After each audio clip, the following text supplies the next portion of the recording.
폭염이 계속되면서 면역력이 떨어진 틈을 타서 대상포진 환자가 늘고 있습니다. 남성보다 여성 환자가 1.5배 많다고 하던데요. 이에 대한 자세한 내용 고대 안암병원 피부과 최재훈 교수 전화로 연결해서 알아보도록 하겠습니다. 교수님 안녕하십니까? 네, 안녕하세요. 네, 이 대상포진은 바이러스에 의한 질환으로 알려져 있는데요. 정확히 어떤 병인지 또 대상포진이 일어나는 원인이 무엇인지 설명해 주시겠습니까? 네, 대상포진은 수두와 동일한 바이러스에 의해 발생하는 서로 다른 질환입니다. 바이러스에 첫 감염됐을 때는 수두로 나타나고 이 바이러스가 신경절에 잠복해 있다가 어떤 시기에 재활성화되면 대상포진을 일으키는 건데요. 보통 노인이나 면역력이 떨어진 상태에서 재활성화돼서 피부 신경절을 따라 물집이나 심한 통증을 일으키게 됩니다. 네. 여름철에 가장 많이 발생하고 또 여성 환자가 남성 환자보다 많다고 하던데요. 특별한 이유가 있나요? 근데 보고된 바에 의하면 계절별 차이는 없는 걸로 나타나 있고요. 남성보다는 여성에서 조금 더 많은 것으로 알려져 있습니다. 하지만 가장 큰 위험 요인은 고령이어서 60세 이상에서 주로 발생하고 그 밖에는 면역력이 떨어진 환자나 아니면 면역 억제제를 복용 중인 분이나 또 최근에 스트레스나 과로가 있었던 경우가 많습니다. 네, 그렇다면 이 대상포진의 치료법은 어떻습니까? 통증이 일어난 후 3일 이내에 치료하지 않으면 후유증이 심하다고 하던데요. 예, 맞습니다. 이런 대상포진 같은 바이러스 질환은 발병 후에 일찍 치료 시작하는 것이 중요한데요. 치료 시기를 놓칠 경우에는 통증이 오래 남을 수가 있습니다.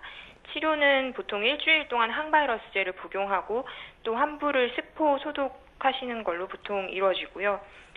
그 이후로도 통증이 사라질 때까지 진통제를 같이 복용하시게 됩니다.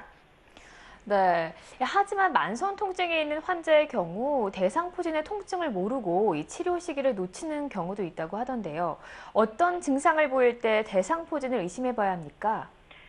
네, 이 대상포진이 통증이 발진보다 선행하는 경우가 많기 때문에 피부에 수포가 올라오기 전에 통증만 있는 단계에서 다른 병으로 오인하는 경우가 많은데요.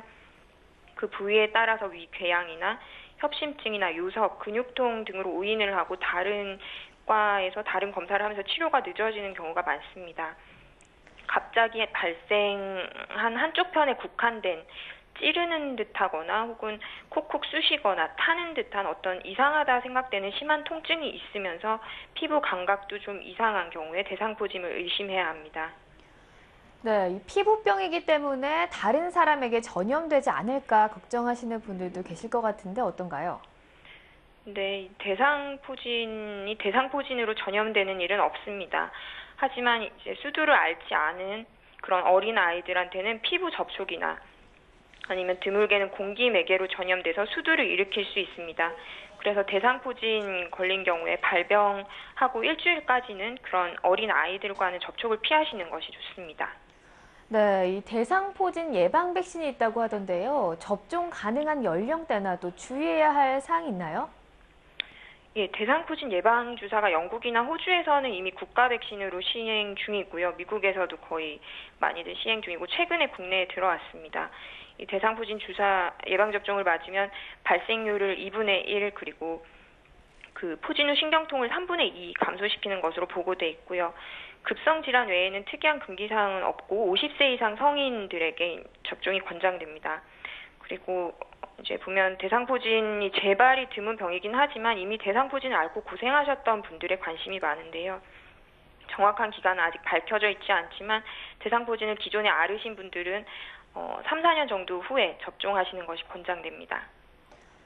네, 지금까지 고대 안암병원 피부과 최재훈 교수와 함께 대상포진의 원인과 예방법에 대해 알아봤습니다. 오늘 말씀 고맙습니다. 예, 감사합니다.